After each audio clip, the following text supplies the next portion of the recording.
Welcome to the Defense and Aerospace Report. I'm Vago Muradian here in downtown Washington, D.C., where we are at the Atlantic Council think tank to meet with Magnus Nordenman, who is the Deputy Director of the Brent Scowcroft Center. Magnus, great to see you. Good to see you, Vago. So you had a great adventure. You went over, covered BALTOPS for the Atlantic Council. I know that you're one of the leaders in thinking about Baltic issues, Baltic security issues, North Atlantic issues, anti-submarine warfare, all of these sort of historic things. I know you're working on a book on that as well, and I'm going to ask you for an update on it. But give us a sense about this year's BALTOPS. What were sort of the high points, and what were sort of the key things that you picked up while attending the exercise? So first of all, BALTOPS is now a big deal again. It actually led sort of a quiet existence over 10 years. It was all maritime security and counter-piracy and so forth. But BALTOPS now has really gone back to sort of the high-end fight in Northern Europe and sort of forcing its way through an A2AD environment, and that was something that was clear from seeing the 50 ships, the 50 aircraft, and the 4,000 personnel from across the alliance that were part of the exercise.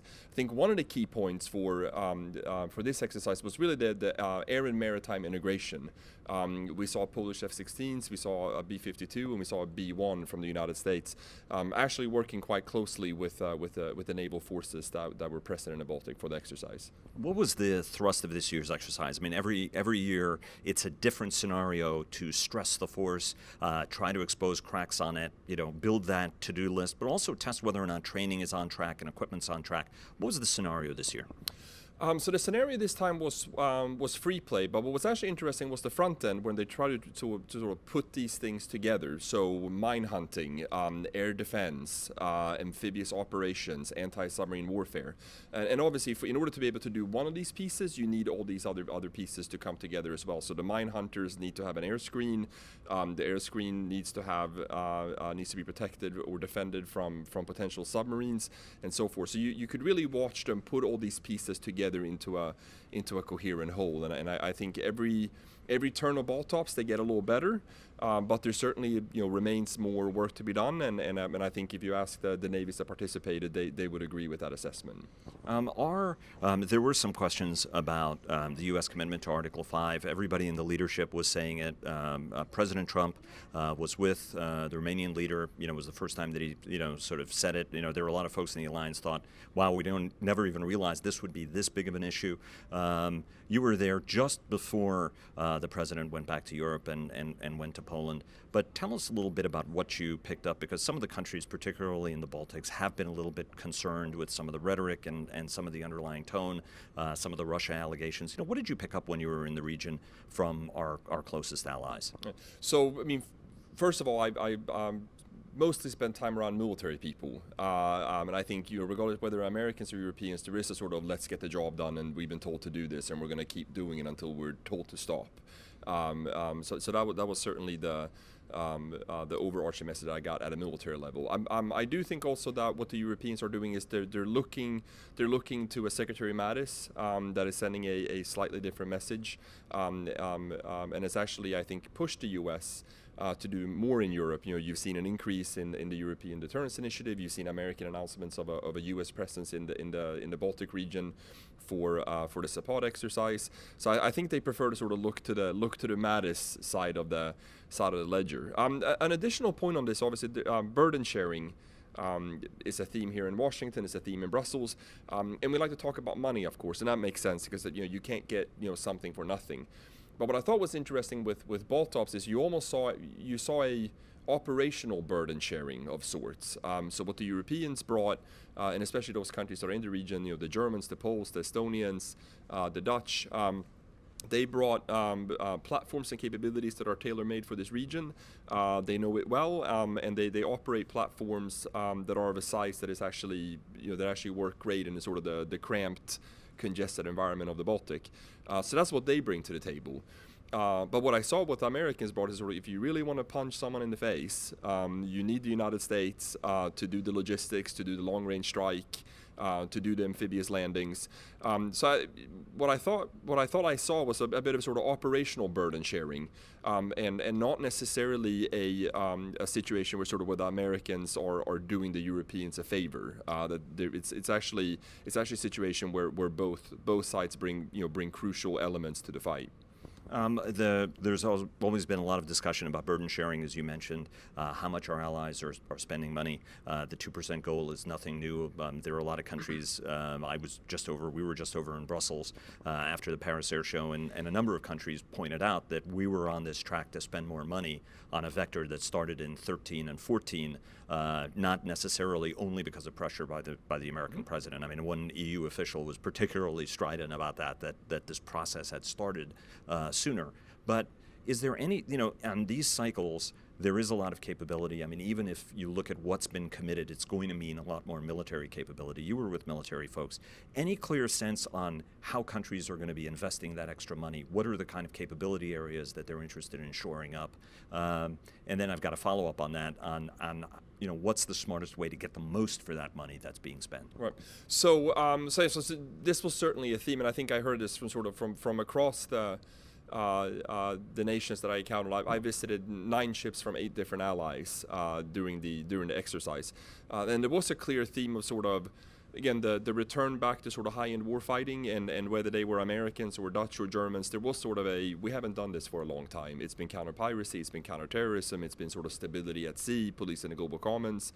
Along with hardcore capabilities, there's also focus on we got to do mine hunting, we got to do ASW, and so forth. But then in terms of hardcore capabilities, certainly what kept coming back up was certainly air defense at sea.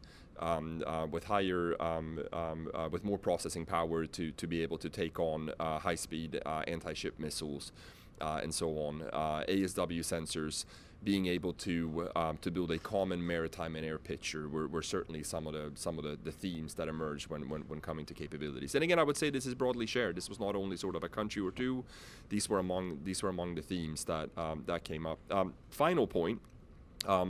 It's actually interesting, and I think it's often forgotten in the public debate, is what I call the back office functions that they were clearly interested in bolstering their capacity for. So, casualty care at sea. In a high-end fight, you may not be able to chopper people off a frigate. You may have to deal with them right there and then. Logistics at sea.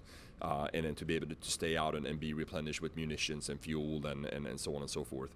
And then command and control of a high-end fight, including lots of different platforms and lots of different allies.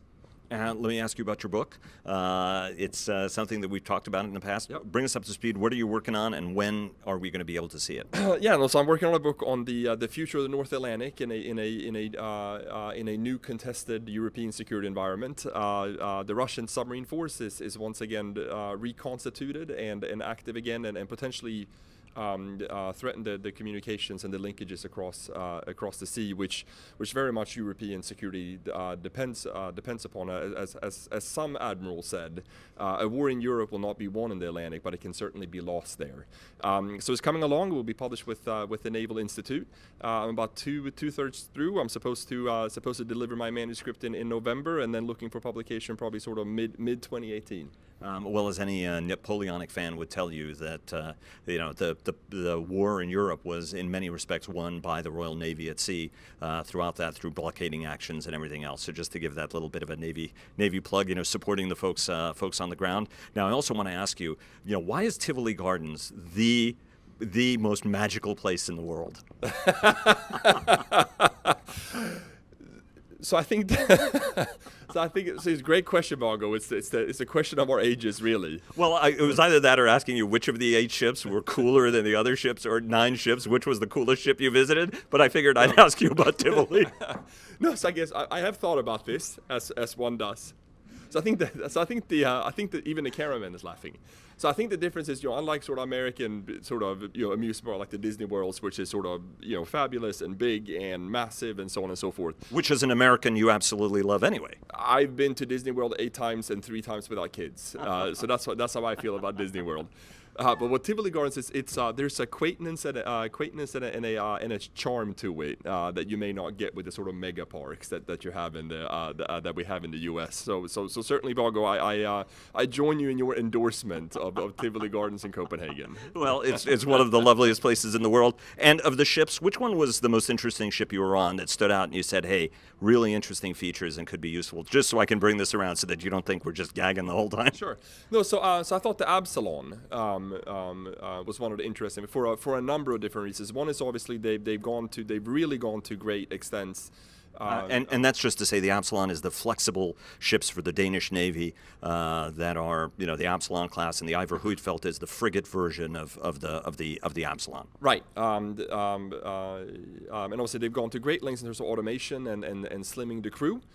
Which obviously helps with personnel costs and so on and so forth, but it comes with its own set of challenges. But I think the most interesting part of all this is that the Absalon was obviously constructed for a very different security environment. It was envisioned to do long-range operations, to do expeditionary things, again, the counter-piracy, the counter-drugs, the counter-terrorism, the amphibious things. But now it's obviously supporting, again, preparing for the high-end fight in the Baltic, and it turns out that it's quite useful. You can put staffs on there. You can do command and control elements on there, and so forth. So one, the sort of some of the technical solutions, and two, but how they have found good uses for this solution in the new European security environment, I found quite interesting. Magnus, thanks very much for joining us. Thank you, Vago.